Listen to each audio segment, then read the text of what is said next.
नमस्कार विद्यार्थी मित्रांनो, मी प्राध्यापक सोपान दौलत वाटपाडे आज आपणास व्यवसाय व्यवस्थापन हा जो काही SY BCom या वर्गासाठी असणारा हा जो काही पेपर आहे, हा कंपल्सरी पेपर आहे, या संदर्भात आज आपल्याशी त्या ठिकाणी चर्चा करणार आहेत. पहिल्या टर्ममध्ये जे काही तिसऱ्या नंबरचं जे काही चॅप्टर आहे, थर्ड नंबरचं जे काही प्रकरण आहे तिसऱ्या नंबरचं, ज्याचं नाव आहे कर्मचारी संघटन व कर्मचारी नियुक्ती, अशा स्वरूपात अशा त्या ठिकाणी चॅप्टरचं नाव आहे. याचा आपण या ठिकाणी आज विचार करणार आहोत. तर सर्वात प्रथम हे चॅप्टर शिकत असताना आपल्याला बेसिक गोष्ट माहीत असणं गरजेचं आहे की ते म्हणजे काय, की संघटन म्हणजे नेमकं काय, कर्मचारी नियुक्ती करत असताना कोणकोणत्या गोष्टींचा विचार केला गेला पाहिजे, त्याच्या व्याख्या काय आहेत, या गोष्टी आपल्याला समजून घेणं खूपच त्या ठिकाणी काय आहे, गरजेचं आहे. तर चला, तर सगळ्यात प्रथम आपण संघटनेचा जो काही अर्थ नेमका काय आहे, संघटना म्हणजे काय, संघटनेची व्याख्या काय होऊ शकते, याच्याबद्दल आपण आज या ठिकाणी चर्चा करूया. तर सर्वात प्रथम प्रास्ताविक स्वरूपात जर संघटनेची जर माहिती बघायची ठरली तर ते म्हणजे आपण असं म्हणू शकतो की उद्योगधंद्याची किंवा व्यवसायाची अशी उत्कृष्ट प्रशासन जर असेल, प्रशासन व्यवस्थापनाबरोबरच संघटनेवर देखील अवलंबून असते. कारण व्यवस्थापन आणि प्रशासन हे संघटनेशिवाय चांगल्या प्रकारे काम करू शकणार नाही, म्हणून या दोघांचाही अंतर्भाव त्यामध्ये असणं गरजेचं आहे.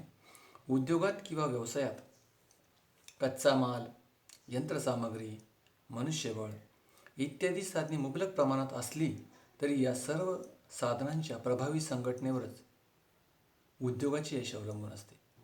कारण उद्योगाचे उद्दिष्ट हे त्या ठिकाणी कुठेतरी संघटनेमार्फत पूर्ण केले जातात.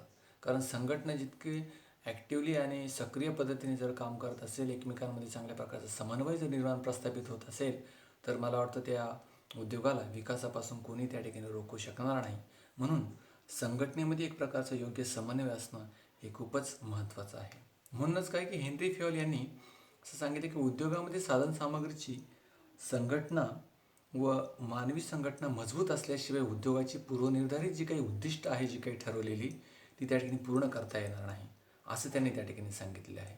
कारण संघटना ही खूप अग्रस्थानी आहे. संघटनेशिवाय त्या व्यवसायाला कोणत्याही प्रकारची स्थिरता मिळू शकणार नाही.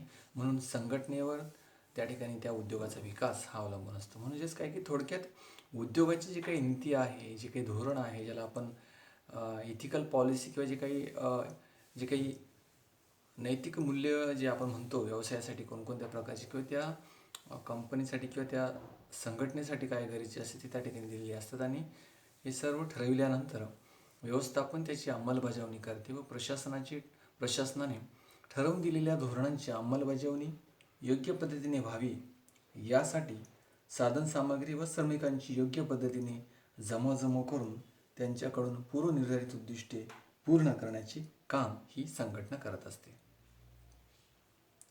म्हणजे संघटनेचं स्थान हे खूपच महत्त्वाचं आहे, असं आपल्या लक्षात आलं.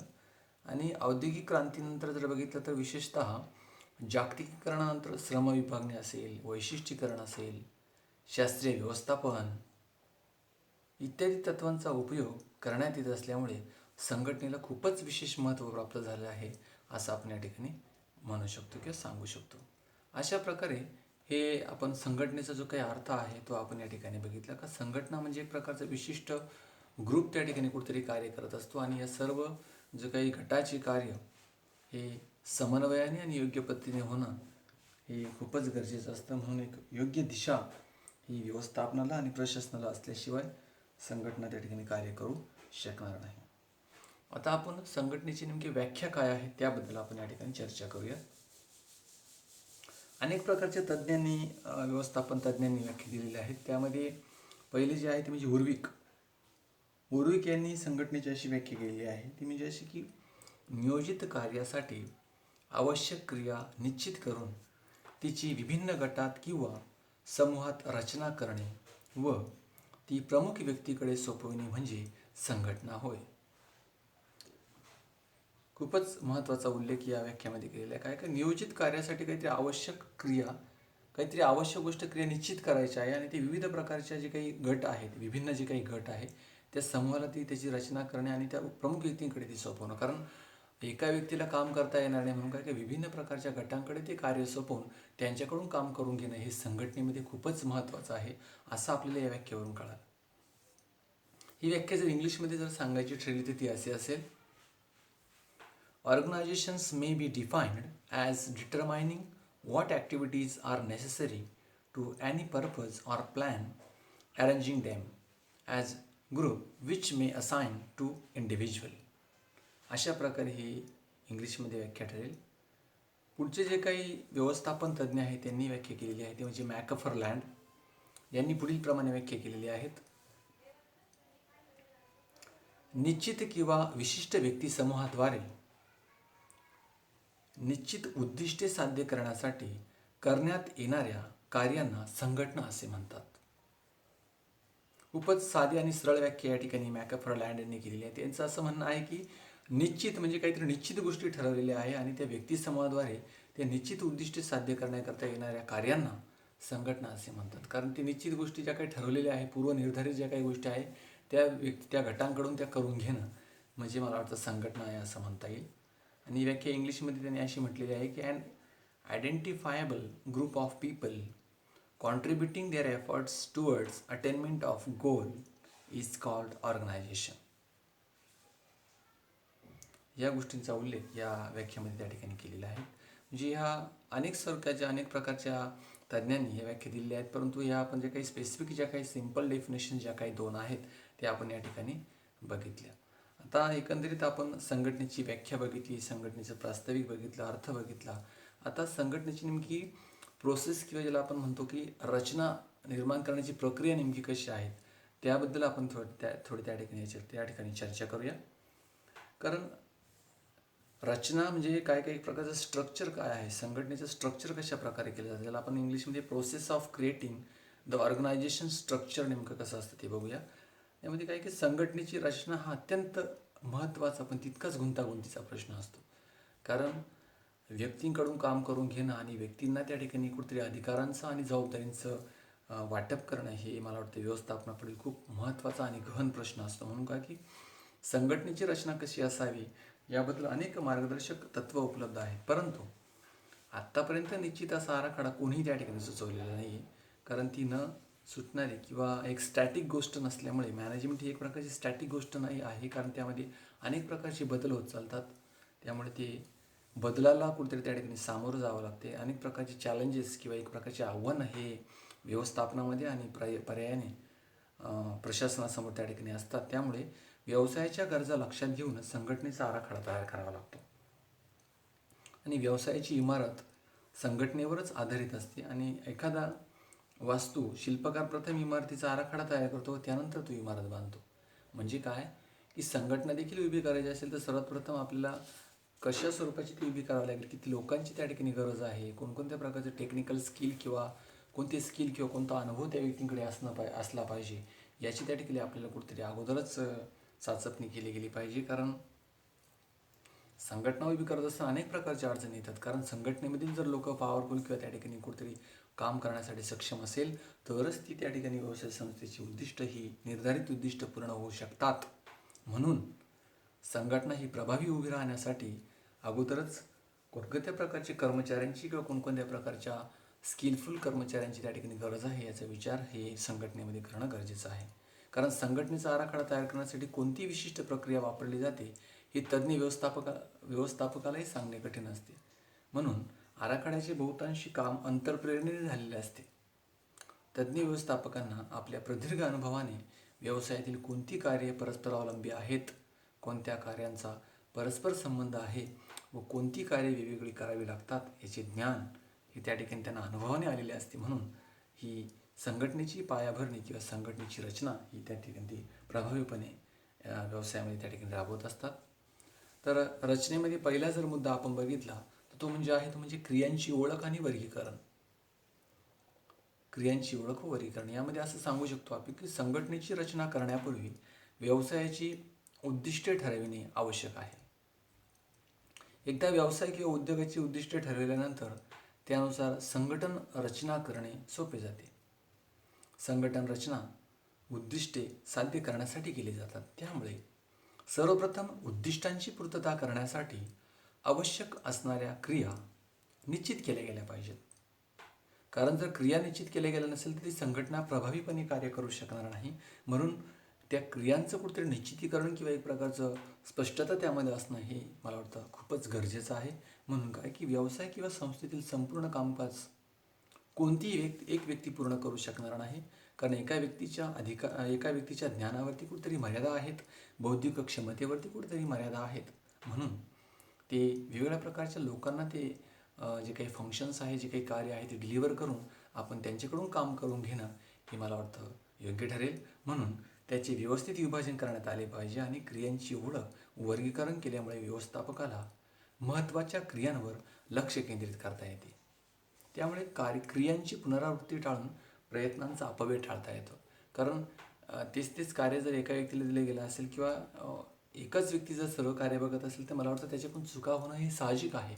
म्हणून काय एखादा व्यक्ती त्या विशिष्ट कार्यामध्ये जर सक्षम असेल किंवा त्याला ते काम आवडत असेल तर त्याला ते दिलं गेलं पाहिजे आणि तो चांगल्या प्रकारचे एफर्ट्स त्या व्यवसाय संस्थेसाठी त्या ठिकाणी देऊ शकतो. म्हणून संघटनेमधील अशा प्रकारची क्रिया या संबंधित व्यक्तीने त्या क्रिया आयडेंटिफाय करून त्या योग्य व्यक्तीला त्या ठिकाणी हँडओव्हर करणं, त्या कार्यांची जबाबदारी प्रोव्हाइड करणं हे मला वाटतं खूपच गरजेचं आहे. कारण अशा प्रकारची जर क्रिया किंवा अशा प्रकारची जर कार्य हे व्यवसाय संस्थेमध्ये जर घडत असेल तर निश्चितच त्याचा फायदा हा त्या व्यवसाय संस्थेला आणि पर्यायाने त्या कर्मचाऱ्याला देखील होऊ शकतो. कारण त्याला त्याच्या ज्ञानाचा उपयोग हा करता येतो, प्रभावीपणे त्या ठिकाणी त्याला करता येतो. म्हणून ते गरजेचं आहे. दुसरा जर मुद्दा बघितला तो म्हणजे कार्य निश्चितीकरण. क्रियांची ओळख व वर्गीकरण केल्यानंतर व्यवस्थापनाला कोणती कार्ये पार पाडावयाची आहेत, त्यांचे स्वरूप कसे राहील या बाबींचा विचार करून संघटनेची रूपरेषा ठरवावी लागते. कारण फक्त कुठेतरी प्लॅन तयार करून किंवा फक्त अशा प्रकारची कल्पना निर्माण करून चालणार नाही. ते प्रत्यक्ष पद्धतीने काम करत असताना अनेक स्वरूपाच्या अडचणी येतात. म्हणून काय व्यवस्थापनाचे उच्च, मध्यम व कनिष्ठ अशा स्तरांवर कार्य होत असल्यामुळे त्यात अनेक अधिकारी व कर्मचारी कार्य करत असतात. त्यांचे कार्य ठरवून द्यावे लागते. त्यालाच कार्यनिश्चिती म्हणून ओळखले जाते. कारण व्यवसाय संस्थेमध्ये कुठेतरी अधिकार आणि जबाबदारी जेव्हा येतात तेव्हा कोणत्या व्यक्तीने कोणतं कार्य करायचं आणि कोणता व्यक्ती कोणत्या कार्यासाठी जबाबदार असेल हे खूपच महत्त्वाचं त्या ठिकाणी व्यवसाय संस्थेमध्ये एक महत्त्वाचं फंक्शन्स आपण सांगू शकतो. कारण कार्य निश्चित केल्यानंतरच आपण एखाद्या व्यक्तीचं त्या ठिकाणी रिपोर्ट्स मागू शकतो किंवा त्याच्याकडून कोणत्या चुका घडल्या किंवा त्यांनी काय करायला नको पाहिजे होतं हे आपण त्या ठिकाणी सांगू शकतो. कारण कार्यनिश्चिती केल्याशिवाय कोणताही कर्मचारी हा ॲक्टिव्ह पद्धतीने किंवा सक्रिय पद्धतीने त्या व्यवस्थापनाच्या कार्यामध्ये सहभागी होणार नाही. म्हणून कुठेतरी टार्गेटेड सिस्टीम ही व्यवसाय संस्थेमध्ये असावी. कारण जर अशा प्रकारचे टार्गेट्स किंवा अशा प्रकारची जर प्रणाली तिथे नसेल तर कर्मचारी हे कामचुकारपणा करू शकतात किंवा ते सक्रिय पद्धतीने कामकाजामध्ये त्या ठिकाणी समाविष्ट होऊ शकणार नाही. म्हणून कार्यांची कुठेतरी निश्चिती करणं हे खूपच महत्त्वाचं संघटन रचनेमधील या ठिकाणी प्रक्रिया आहे असं आपण या ठिकाणी म्हणू शकतो. तिसरा मुद्दा जर बघितला तर तो म्हणजे कार्यांचे वर्गीकरण करणं. यामध्ये असं म्हणू शकतो की कार्यांची निश्चिती करून प्रत्येक कर्मचाऱ्याची कार्य ठरविल्यानंतर समान स्वरूपाची कार्य कोणती व ते करणारे विभाग कोणते ते ठरविण्यात येते. कधीकधी कार्यांचे स्वरूप व प्रमाण मोठे असते. अशा वेळी प्रमुख विभागाची अनेक विभागात उपविभागात त्या ठिकाणी विभाजन करावे लागते. यालाच विभागीकरण असे म्हणतात. कारण जर एकाच विभागावरती जर कुठेतरी कामाचा ताण किंवा लोड येत असेल तर अनेक प्रकारचे जे काही विभागामध्ये इंटरनल आपण ड्युटीज त्या ठिकाणी रिशफल करून देऊ शकतो आणि त्यामुळे त्या परिणामी त्या जो काही डिपार्टमेंट आहे त्याच्यावर जो काही ताण आलेला आहे तो आपण कमी करू शकतो आणि त्यांना देखील त्या ठिकाणी सक्रिय पद्धतीने त्यांच्याकडून देखील कामामध्ये कोणत्याही प्रकारच्या चुका होऊ शकणार नाही. कारण जरी व्यवस्थापनाने संघटनेला काही कार्य ठरवून दिले असेल पण प्रत्येकाच विभागाला कुठेतरी कामांचं ओझं त्या ठिकाणी देता येणार नाही. म्हणून कार्यांचं योग्य पद्धतीने वर्गीकरण करणं हे देखील त्या ठिकाणी गरजेचं आहे. कारण कर्मचाऱ्यांची प्रकृती जपणं हा देखील एक प्रकारचा ही सुद्धा एक प्रकारची नैतिक जबाबदारी ही व्यवसाय संस्थेची आहे. कारण कर्मचारी जर सुदृढ असेल, कर्मचारी जर सक्षम असेल काम करण्यासाठी तरच वैयक्तिक आणि त्या ठिकाणी कुठेतरी त्या व्यवसाय संस्थेचे उद्दिष्ट हे पूर्णत्वास जाऊ शकतात, म्हणून ते देखील बघणं हे गरजेचं आहे. चौथा जर मुद्दा बघितला तो म्हणजे जबाबदारी निश्चित करणं. जोपर्यंत ड्युटीज असाइन होत नाही तोपर्यंत कर्मचारी काम व्यवस्थित पद्धतीने पार पाडत नाही. म्हणून काय की कार्यांचे प्रमुख विभाग व उपविभाग विभागात वर्गीकरण केल्यानंतर कार्य विशिष्ट वेळेत पूर्ण होण्याच्या दृष्टीने प्रमुख विभाग व उपविभागाच्या जबाबदाऱ्या निश्चित करण्यात येतात. त्यानंतर प्रत्येक विभाग किंवा उपविभागासाठी अधिकारी नियुक्त केला जाऊन त्याला मदत करण्यासाठी कर्मचारी पण नियुक्त केले जातात. त्यावेळी विभाग प्रमुख व कर्मचाऱ्यांची जबाबदारी निश्चित केली जाते. जबाबदाऱ्या निश्चित करताना कामकाजाचे स्वरूप व अधिकाऱ्यांचा दर्जा विचारात घेतला जातो. म्हणजेच काय की थोडक्यात या टप्प्यात जबाबदाऱ्या निश्चित केल्या जातात. कारण जबाबदाऱ्या जर निश्चित जोपर्यंत केल्या जात नाही तोपर्यंत अधिकार देखील त्या व्यक्तींना त्या ठिकाणी वापरता येणार नाही.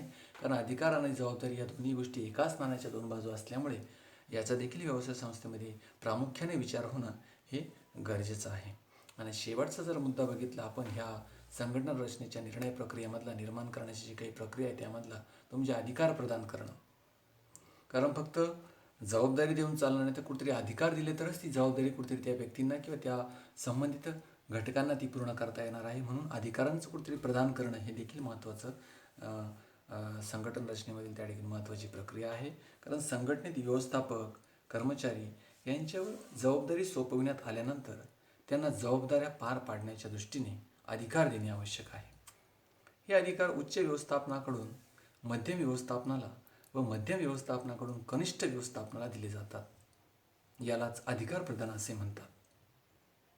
अधिकार प्रदानामुळे संघटनेत वरिष्ठ व सहाय्यक असे संबंध निर्माण होतात आणि या संबंधांचे स्पष्टीकरण करण्यात आले पाहिजे. कारण प्रत्येक कर्मचाऱ्याला आपणाला कोणाकडून आदेश मिळणार आहेत व आपले कोणाप्रती उत्तरदायित्व आहे हे समजले पाहिजे. कारण एकाच वेळेस एक कर्मचारी अनेक प्रकारच्या वरिष्ठांकडून आदेश स्वीकारू शकणार नाही किंवा जर त्याने अशा प्रकारे जर स्वीकारला आदेश तर त्याला काम प्रॉपरली किंवा योग्य पद्धतीने करता येणार नाही. म्हणून काय की जबाबदारी व अधिकारी या एकाच नाण्याच्या दोन बाजू आहेत आणि त्यामुळे कुठेतरी जबाबदाऱ्यांशिवाय अधिकार देखील त्या ठिकाणी सोपविणे हे जसे घातक आहे तसेच अधिकाराविना जबाबदारी सोपवणे हे देखील हानिकारक आहे असं आपण या ठिकाणी म्हणू शकतो. म्हणून काय की अधिकारी व कर्मचाऱ्यांना अधिक जबाबदारीने त्याची कार्य करता यावीत म्हणून अधिकार प्रदान झाले पाहिजेत. अशा पद्धतीने ही साधारणपणे संघटन रचना निर्माण करण्याची प्रक्रिया आज आपण या लेक्चर्समध्ये बघितली. हे जे काही 3 नंबरचं जे काही चॅप्टर आहे यामध्ये संघटन आणि कर्मचारी नियुक्ती यामध्ये आज आपण नेमकी संघटनेचा अर्थ नेमका काय आहे, त्याच्या व्याख्या कोणकोणत्या आहेत आणि नेमकी संघटन रचना निर्माण करण्याची प्रक्रिया कोणती आहे याबद्दल आपण या ठिकाणी चर्चा केली. पुढील लेक्चरला आपण जी काही व्यवस्थापनाची संघटनेची जी काही तत्त्व आहेत त्याच्याबद्दल आपण चर्चा करणार आहोत. तर तुर्तास आज आपण या ठिकाणी थांबूया. धन्यवाद. थँक्यू.